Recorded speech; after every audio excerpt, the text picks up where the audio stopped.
என்னங்க வேலை கிளம்பிட்டீங்களா? நல்லா இருப்பீங்க. இவனை கொண்டு போய் உங்கள் அம்மா வீட்டில் விட்டுட்டுனாலும் போங்க. இன்னைக்கு லீவு என்ன படாப்படுத்திடுவான். ஏன் அப்படிலாம் தொந்தரவு பண்ண மாட்டானே? டேய் வாரியடா அவங்க ஆச்சு போவோம். இல்லைப்பா, நான் வரலப்பா, நான் சேட்டை பண்ண மாட்டேன்ப்பா, நான் இங்கே இருந்துக்கிறேன். நீ போ. ஏங்க இப்படி தாங்க சொல்லுவான், நான் ரொம்ப படாப்படுத்திடுவான். என்ன செய்ய போகிறானோ தெரில, பார்ப்போம்.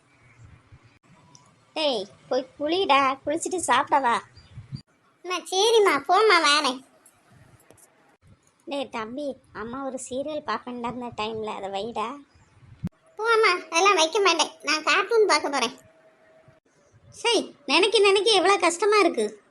என்னம்மா தனியா ஏதோ புலம்பிட்டு இருக்க? எங்கள் அப்பாவை ஒருத்தன் தப்பாக பேசி போட்டாங்க. பதிலுக்கு நான் ஒப்பனை நல்லா திட்டி போட்டேன்.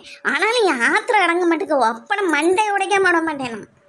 ஏமா இதெல்லாம் நமக்கு தேவையாமா? அடித்தடின்னு போனா கோர்ட்டு கேஸ்னு ஆயிருமா? நல்லா இருக்கு, இந்த பிரச்சனை இதோட விட்டுருமா?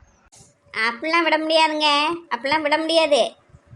நீங்கள் வாயை மட்டும் திறக்காம இருங்க, கோர்ட்டு கேஸுன்னு எதுவுமே வராது. ஆமாம் எப்பா, தாத்தாவை இன்னைக்கு நான் தான் தப்பாக பேசி போட்டேன். அம்மா அடிக்கணும்னு சொல்லுது, ஒன்றா தான் வாப்பா ஓடிடலாம். அட பாவி, நீ வீட்டுல இருந்து பிரச்சனை பண்ணது காணாது என்னையும் பிரச்சனையால மாட்டி விட்டியடா. வாடா போயிடலாம். எங்க ரெண்டு பேரையும் காணும். அப்பாவும் பிள்ளையும் பேசி வச்சு ஓடிட்டாங்களா? வரட்டும், இங்கே தானே வரணும், நான் பார்த்துக்கிடுதேன். இனிமேல் எங்கள் அப்பா தப்பாக பேசுவீங்க நீங்கள்.